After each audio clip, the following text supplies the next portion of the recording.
नमस्कार दोस्तों। तो कैसे हैं आप सब? उम्मीद करती हूँ बढ़िया होंगे। तो चलिए, आपका फिर से हमारी कहानी यानी रूबी हॉरर स्टोरी में आपका स्वागत है। कल हमने भुताहा ट्रेन का पार्ट 1 देखा। अब हम पार्ट 2 की ओर बढ़ते हैं। वो चारों स्वामी गृजनंद के पास आए, जो शिव मंदिर में तपस्या में लीन थे। चारों उनके सामने बैठ गए। स्वामी ने आंखें खोली। स्वामी, हर हर महादेव। उन चारों ने भी घोषणा की, हर हर महादेव। स्वामी, क्या समस्या है आप सभी को? मास्टर जी ने अब तक घटी सारी घटनाएं विस्तार पूर्वक स्वामी जी के आगे बताई। स्वामी, तो ये समस्या है काल चक्र। उसी ट्रेन में वो और आत्माएं फंसी हुई हैं। रोहित, स्वामी जी, पर हादसे तो कई सारे होते हैं और आज तक काफी बड़े बड़े हुए हैं, फिर ये ट्रेन और ये आत्माएं अब तक भटक क्यों रही हैं? स्वामी, काली शक्तियों से उन्हें पूर्ण जीवित किया गया है। जब ऐसा होता है तब ये इंसान के लिए काफी खतरनाक साबित होता है।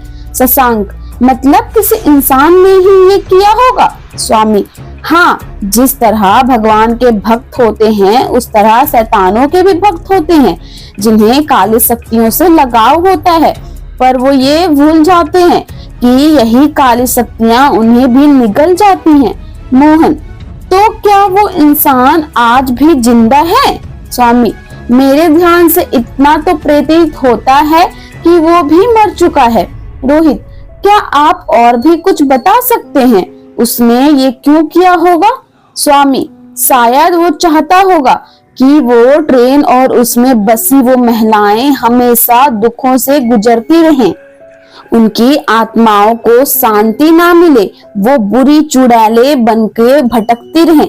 शशांक, वो ट्रेन जो महिलाओं को ले गई है, क्या वो जिंदा होंगी? स्वामी, उनका ज्ञान मुझे नहीं है, मैंने अब तक इतनी दृष्टि नहीं की है, पर एक बात है, उस ट्रेन में एक ऐसी बड़ी शक्ति मौजूद है जो उस ट्रेन की आत्माओं को कैद करके रखी है, उसमें जब तक गुलाम कर रही हैं।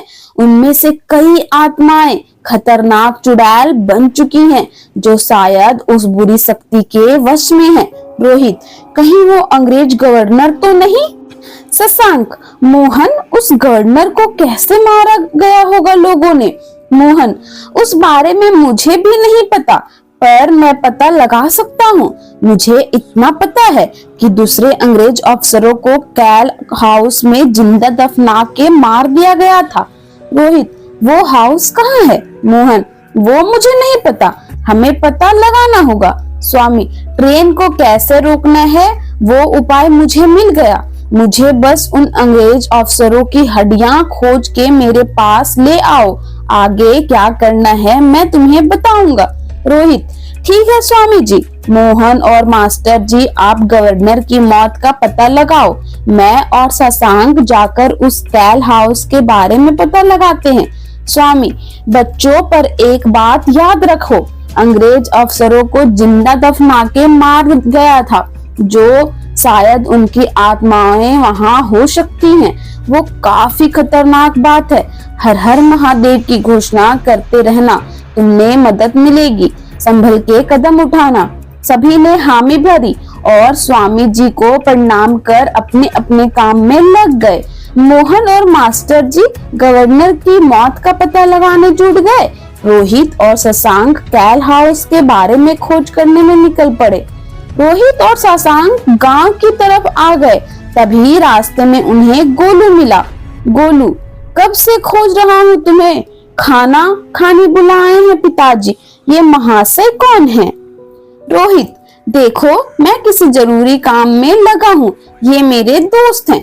गोलू, कुछ गड़बड़ दिख रही है, मुझे सच बताओ, कुछ हुआ है क्या? रोहित, नहीं गोलू, बस ऐसे ही जरूरी काम है। गोलू, पिताजी को जाकर बोलता हूँ। रोहित, नहीं, रुको, मैं बताता हूँ, तुम्हें अवनी याद है ना? गोलू, हाँ, अवनी, जो मेरी भाभी होने वाली थी, पर अचानक एक दिन कहीं गुम हो गई।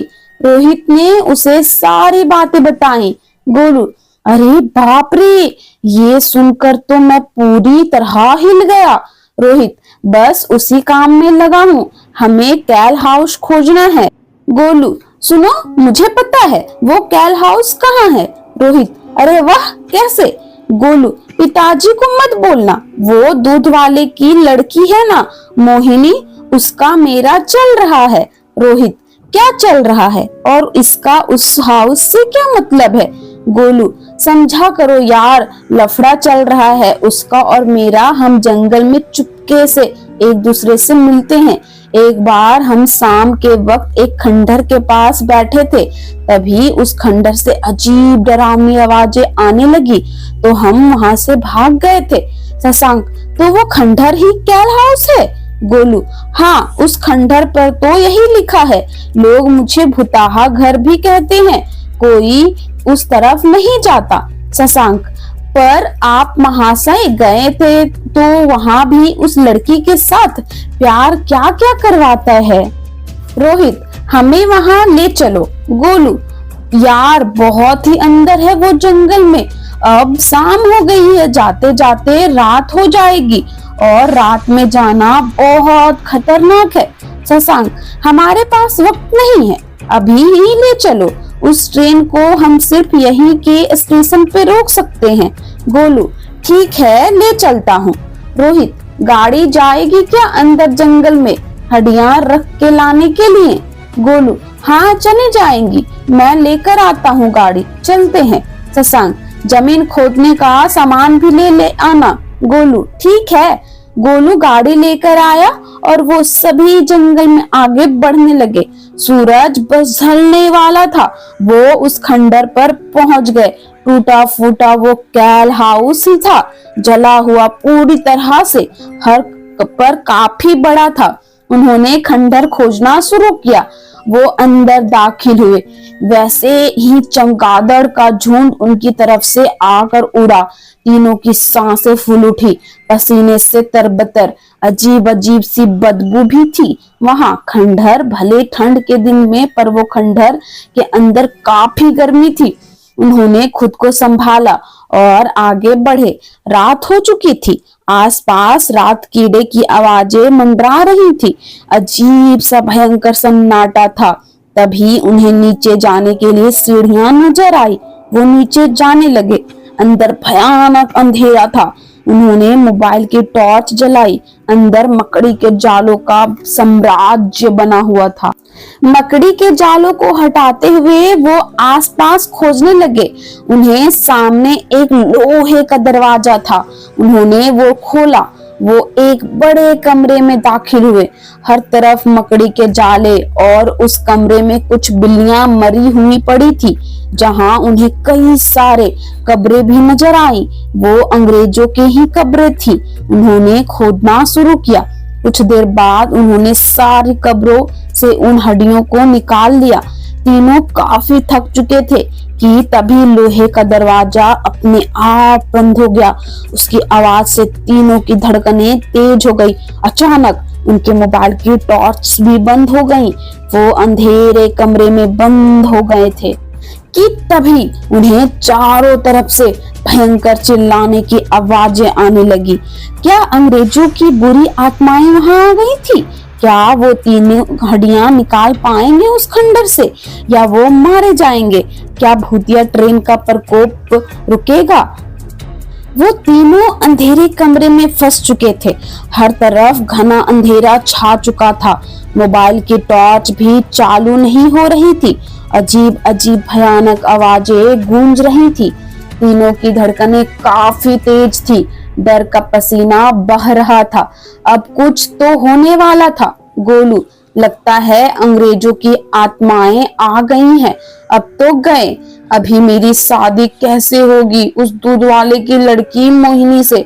हाय रे मेरा प्यार, हे भगवान बचाओ। शशांक, यहाँ जान निकली जा रही है और तुम्हें अपने प्यार और शादी की पड़ी है। रोहित, सब सावधान रहो, शांत रहो। अचानक ही आवाज तेज हो गई, तेज से भूख, जैसे कोई भूखा जानवर चीख रहा हो। वैसे ही उन तीनों के आसपास से हलचलें सुनाई देने लगी। तीनों डर से सहम से गए थे। दीवारों पर कोई रेंग रहा था, वो काफी सारे थे। अचानक लाल चमकीली आंखें उनके तरफ से घूरे जा रही थी। वो दीवारों पर किसी छिपकली की तरह रेंग रहे थे, चीख रहे थे। अचानक ही गोलू को किसी ने धर दबोचा। वो उसे ऊपर उठाने लगे। रोहित और शशांक पे नाखूनों से वार होने लगे। गोलू का कोई गला दबा रहा था। रोहित, भगवान महादेव को याद करो, हर हर महादेव। गोलू, हर हर महादेव। शशांक, हर हर महादेव। वो तीनों जोरों से भगवान महादेव को याद करने लगे, जोरों से घोषणाएं करने लगे, हर हर महादेव, हर हर महादेव, हर हर महादेव। वैसे ही वो आत्माएं चीखने लगी। गोलू उनकी चंगुल से छूट गया।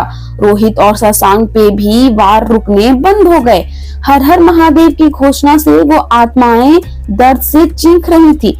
तभी दरवाजा बंद से खुल गया और मोबाइल की टॉर्च भी चालू हो गई। सामने का दृश्य देख तीनों हिल गए। उन अंग्रेजों की आत्माएं किसी छिपकली की तरह थी जो दीवारों पर चिपकी हुई थी, बहुत बड़ी, बहुत भयानक। उनमें से मिट्टी निकल रही थी। आंखें किसी जंगली जानवर की तरह भयानक थी। हर हर महादेव की घोषणा से उन आत्माओं को जैसे कोई तीर उनके सीने में मार रहा हो, वैसा भयंकर दर्द हो रहा था। रोहित, घोषणाएं शुरू रखो, रुकना मत। भगवान शिव की शक्ति हमारे साथ है, हड्डियां बाहर निकालो। तीनों ने घोषणाएं शुरू रखते हुए उन अंग्रेजों की हड्डियां बाहर निकाली, गाड़ी में रख दी। तीनों गाड़ी में बैठ गए। अब उनकी सांसें फूल गई थी। वो कब से घोषणाएं कर रहे थे, अब वो थक चुके थे।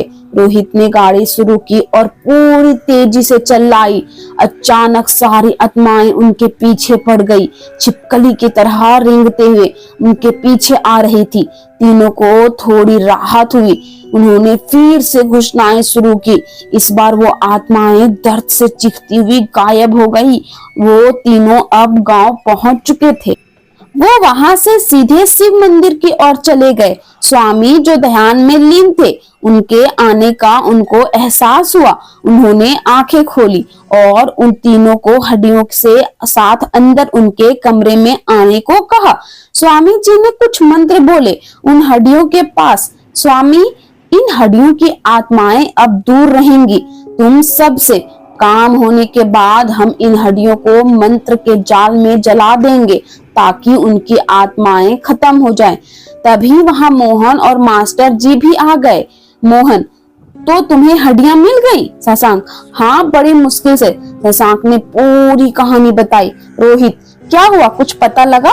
मोहन, हाँ, गवर्नर को उसी जली हुई ट्रेन में लोगों ने जिंदा जला दिया था।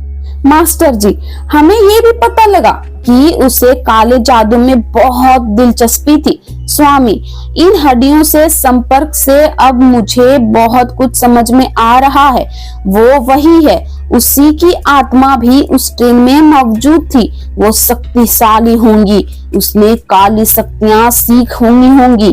ट्रेन को आग लगाने से पहले उसने मंत्रोच्चारण किया होगा। वो ही सब आत्माओं को अब तक उस ट्रेन में कैद किए हुए है। उसने कई आत्माओं को वश में कर लिया होगा, उन्हें खतरनाक चुड़ैले बना दिया होगा। उसी के इशारे से महिलाओं और बच्चियों को अब भी उस ट्रेन में कैद कर लिया जाता है। स्वामी जी, उस ट्रेन को और उस अंग्रेज गवर्नर की आत्माओं को कैसे रोकें? स्वामी, गवर्नर के वश की चुड़ैलें तुम्हें खुद अंदर खींच लेंगी। शशांक, कैसे? स्वामी, किन्हीं दो लोगों को महिला का वेश धारण करना होगा। रोहित, मैं और शशांक करेंगे, आप आगे बताइए। स्वामी, साड़ी पहन के ऊपर दोनों घूंघट ओढ़ लेना, श्रृंगार कर लेना। साड़ी ऐसी लेना जिसमें तुम घूंघट से भी तुम अंदर सब देख सको। इन सारे अंग्रेजों की हड्डियों को नए परिवेश उसे जमाने के पहना दो। कुछ नकली बंदूकें भी थमा देना। गोलू, परिवेश और नकली बंदूकें मैं कहां से लेकर आऊंगा? स्वामी, इन सारी हड्डियों को हम उस ट्रेन स्टेशन पे खड़ा कर देंगे। अपने शरीर पे लोहे की कुछ जंजीरें डाल लेना और किन्हीं दो हड्डियों के हाथों में उनका एक छोर दे देना। ऐसा लगना चाहिए जैसे अंग्रेज सिपाही तुम्हें पकड़ कर लाए हो। बाकी काम वो चुड़ैलें कर लेंगी और तुम्हें अंदर खींच लेंगी। रोहित, हम बिना हड्डियां लाए भी तो ये महिला का वेश धारण करके अंदर जा सकते हैं। स्वामी स्वामी नहीं, उन्हें प्रेरित हो जाता है। अगर इनकी हड्डियां होंगी तो वो चुड़ैलें तुम पर इतना ध्यान नहीं देंगी, सिर्फ तुम्हें अंदर खींच लेंगी। रोहित, ट्रेन के अंदर जाने के बाद क्या करें? स्वामी, उस गवर्नर की आत्मा को खोजना, ये मंत्रों का गंगा जाल है। अपने साड़ी में छिपा लेना, उसकी आत्मा पर डाल देना। सारी कड़ियां उससे जुड़ी हुई हैं। उसकी आत्मा खत्म होते ही सब ठीक हो जाएगा। पर याद रखना, उन्हें ऐसा नहीं लगना चाहिए कि तुम कोई पुरुष हो, वरना वहीं मार दिए जाओगे। घूंघट को उठाने मत देना। अब जाओ, पूरी तैयारी कर लो। कल शाम से पहले ये व्यवस्था कर लेना। रात को सिर्फ तुम और शशांक ही उन हड्डियों के साथ महिला वेश में वहां स्टेशन पर खड़े रहोगे। बाकी तीनों तुम स्टेशन के बाहर झाड़ियों में छिप सकते हो। भगवान महादेव तुम्हारी रक्षा करेंगे। हर हर महादेव। सब ने एक साथ घोषणाएं की, हर हर महादेव।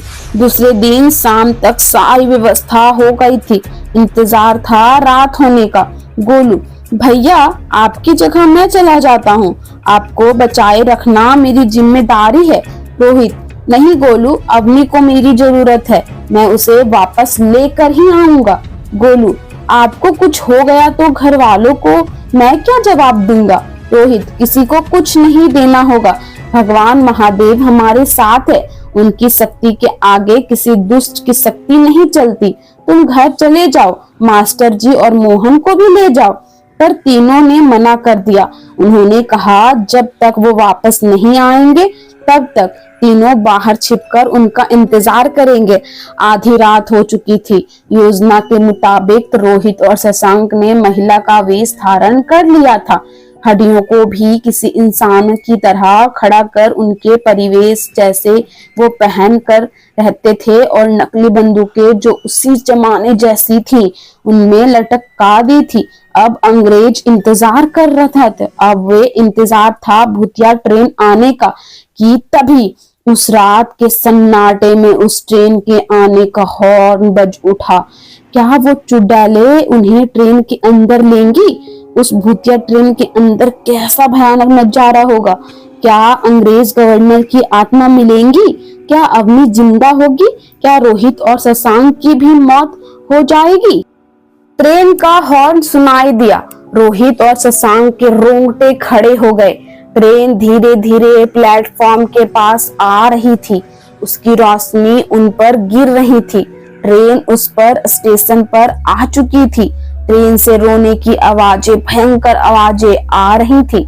उन्होंने ऐसी साड़ियां पसंद की थी कि वो घूंघट से थोड़ा कुछ देख पाए। ट्रेन का एक दरवाजा खुला, उसमें से कुछ चुड़ैलें उतरी जो गवर्नर के वेश में थी। पूरा जला हुआ शरीर, काला पड़ा हुआ, भयानक लाल आंखें। वो रो रही थी। उनकी आंखों से आंसू के बदले रक्त बह रहा था। उन्होंने आते ही रोहित और शशांक जो महिला परिवेश में थे उनके हाथ पकड़ लिए। उनके जले हुए पकड़े हाथों से रोहित और शशांक को दर्द हुआ, पर वो चिल्लाए नहीं, वो दर्द सह रहे थे। उन चुड़ैलों ने उन पर से लोहे की जंजीरें हटाई, उन्हें पकड़कर ट्रेन में ले जाने लगी। इस तरफ गोलू, मास्टर जी और मोहन झाड़ियों में छिपकर दूर से ट्रेन को देख रहे थे। गोलू, कितनी जली हुई भयानक ट्रेन है। भगवान, रोहित और शशांक को बचाए रखना। मोहन, कितना दर्द सहा होगा मेरी दादी और उन महिलाओं और छोटी बच्चियों ने। मास्टर जी, हाँ, आज हम कामयाब हुए तो उन्हें भी मुक्ति मिल जाएगी। इस तरफ रोहित और शशांक को लिए हुए वो चुड़ैलें ट्रेन में दाखिल हो गई थी। वो सबसे पीछे वाले डब्बे में दाखिल हुई थी। अचानक वो दरवाजा बंद हो गया। अब बाहर जाने का कोई रास्ता नहीं था।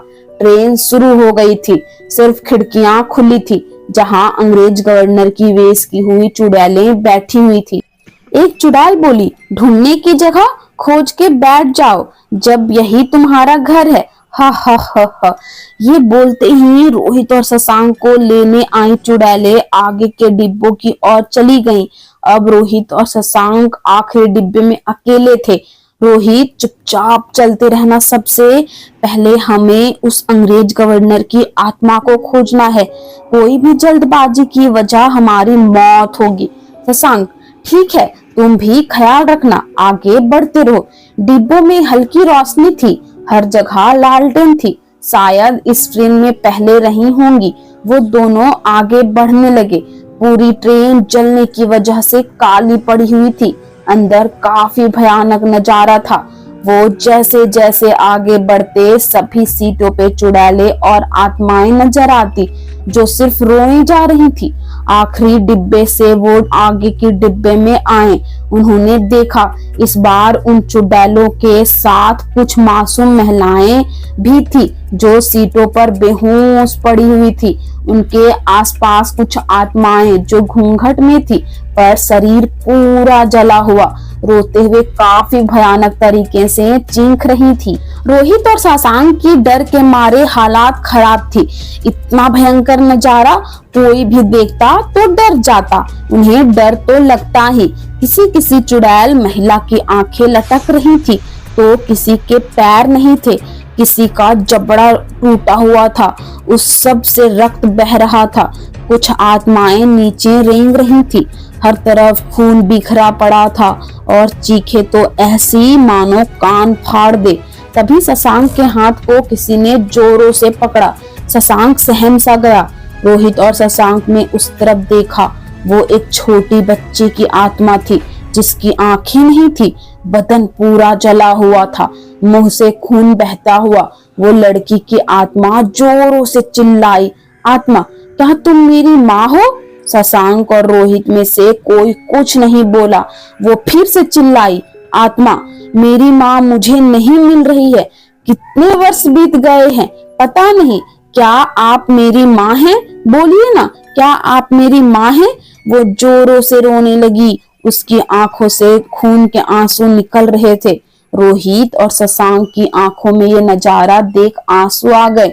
शशांक कुछ बोलने ही वाला था कि रोहित ने उसके हाथ थाम लिया, इशारा किया कि कुछ मत बोलो। तभी खिड़की के पास बैठी एक चुड़ैल उस बच्ची पे चिल्लाई, तेरी माँ यहाँ नहीं है, जा यहाँ से वरना मैं तुम्हें दर्द दूंगी। हा हा हा हा। बच्ची घबराकर वहां से भाग गई। रोहित और शशांक ने ठीक से खिड़की के बाहर देखा। उनकी रूह हिल गई। ट्रेन के बाहर असंख्य भयंकर आत्माएं उस ट्रेन के आगे अंदर आने के लिए चिल्ला रही थी।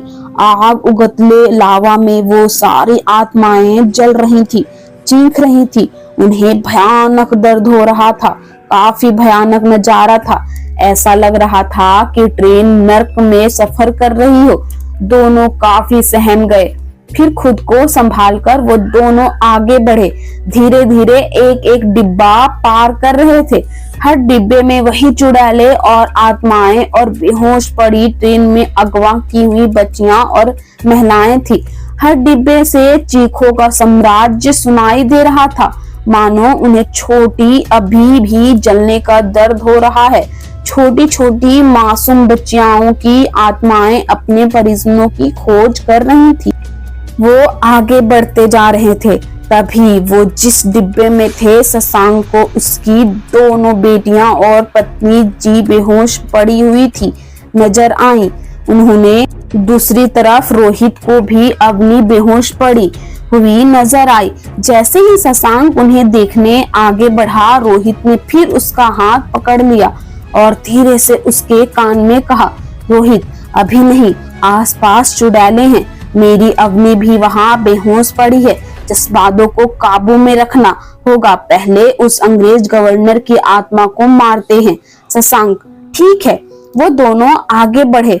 अब वो सबसे पहले डिब्बे में आ चुके थे, जो इंजन के साथ वाला डब्बा था। वहां सारी भयंकर चुड़ैलें गुस्से से खड़ी हुई थी। सारी चुड़ैलें चिल्लाई, तुम यहाँ नहीं आ सकती, वापस अपने डिब्बे में जाओ। वो सारी उन दोनों के पास आने लगी। तभी रोहित और शशांक ने साड़ी से गंगा जल निकाला और उन पे डालने लगे।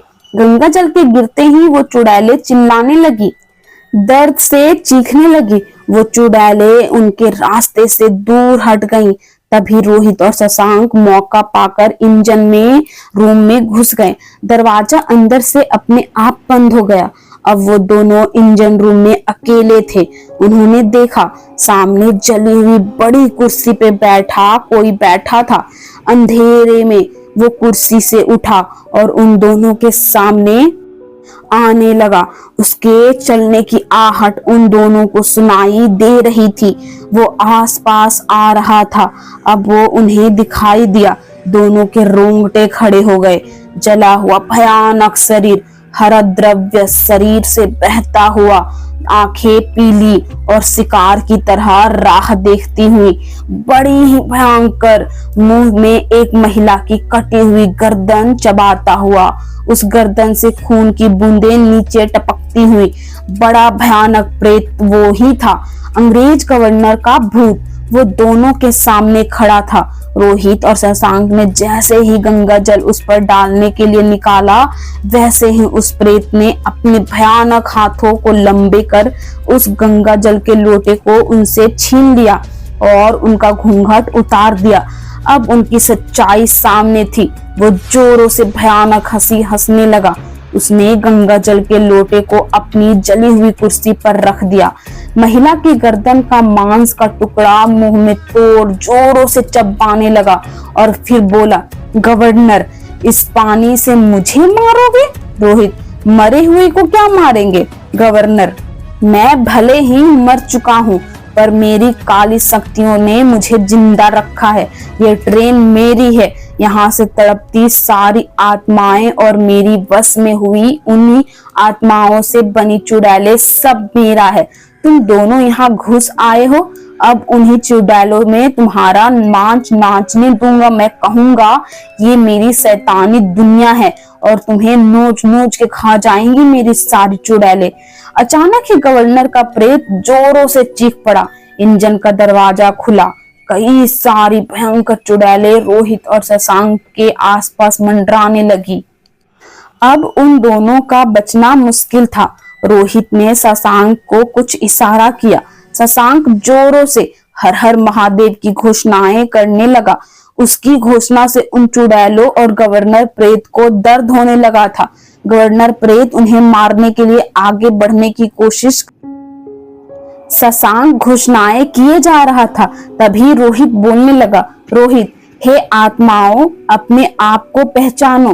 तुम कोई चुड़ैल नहीं हो। इस पापी ने तुम्हें अपने वश में कर लिया है। ये तुम्हारे बुरे काम करवाता है। अपने आप को पहचानो। जानो कि कैसे इस जालिम ने आपको आपके परिवार से दूर किया, अपने बेटे से, अपने पति से, तुम्हारी छोटी बच्चियां तक को ले जालिम इस ट्रेन में मरने के लिए ये आया है। ये तुम्हें अपनी कठपुतली समझता है। रोहित के बोलते ही चुड़ैलें गुस्से से रोने लगी। उनकी आंखों से खून की बूंदें गिरने लगी। उन्हें सब याद आ रहा था। रोहित, कैसे इस शैतान ने तुम्हें जिंदा जलाया, कैसे तुम्हारी आत्माओं को कैद कर लिया। ये तुम्हें बेचने निकला था। आज भी ये तुम पर जुल्म ही कर रहा है। छोटी छोटी बच्चियों की रूहें इस ट्रेन में इस शैतान की वजह से भटक रही हैं। आज तुम सब एक हो जाओ। इस शैतान को जख्म दो, खत्म करो। इन महिलाओं को उनसे ट्रेन में अगवा किया है, उन्हें बचाओ। उनकी जिंदगी तुम्हारे हाथ में है। इसी बीच शशांक लगातार हर हर महादेव की घोषणा किए जा रहा था। रोहित की बातों का असर हुआ। सारी चुड़ैलें गुस्से से गवर्नर के प्रेत पर टूट पड़ी। उसे बुरी तरह नोचने लगी। वो चिल्ला रहा था, चीख रहा था। उसे दर्द हो रहा था, वैसा ही दर्द जैसा उन महिलाओं को जिंदा जलने पे हुआ था। सारी ट्रेन में आवाजें बढ़ गई। रोहित ने देर ना करते हुए गंगा जल लिया और उस गवर्नर के प्रेत पे डाल दिया। वो बुरी तरह जलने लगा, चीखने लगा और खत्म हो गया।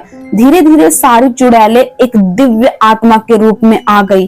वो बच्ची जो माँ को खोज रही थी, अब उसके चेहरे पर मुस्कान थी। सारी आत्माएं रोहित और शशांक को प्रणाम कर वहां से गायब हो गई। अचानक एक झटका सा लगा। रोहित और शशांक बेहोश हो गए। थोड़ी देर बाद उन्हें होश आया।